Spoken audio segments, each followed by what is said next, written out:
Hello there and welcome to Technophile.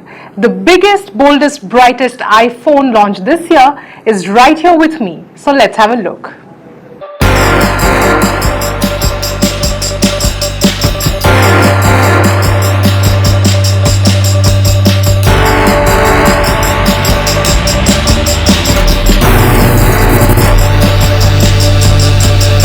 If not for the purple color, lots of people will confuse this with the iPhone 13 Pro Max.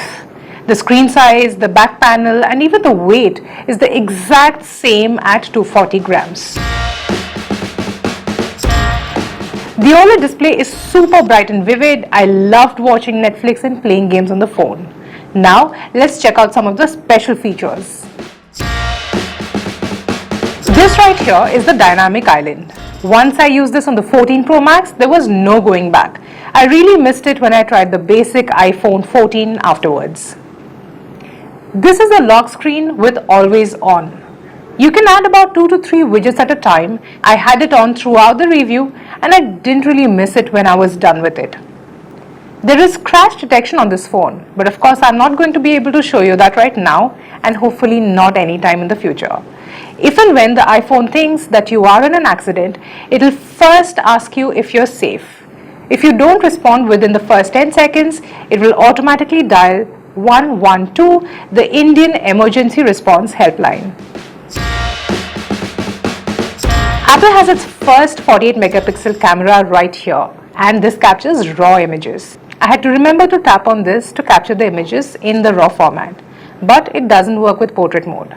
The front 12 megapixel camera now has autofocus and does a great job of capturing skin texture. Now, with both the primary and secondary cameras, I wasn't very satisfied with how it makes Indian skin tones look. Here are some of the other shots though, where it did quite well. The upgraded image stabilization on the video mode is impressive. Cinematic mode also does a really good job of blurring the background slightly to have the subject in the foreground in sharp focus while capturing video.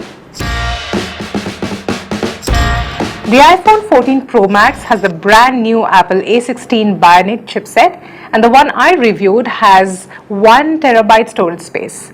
And you'll definitely need this kind of space if you're planning to capture photos in the RAW format. There was no lagging ever, and the only couple of times it warmed up just a little bit was when I was playing games for more than an hour at a time, and once when we were shooting outdoors in the afternoon.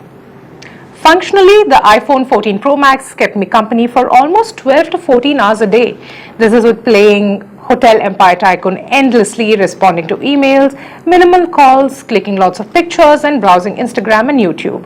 All of this with the brightness set to about 50% and Wi-Fi and mobile data on. So overall, I'm very impressed with the battery life on this one.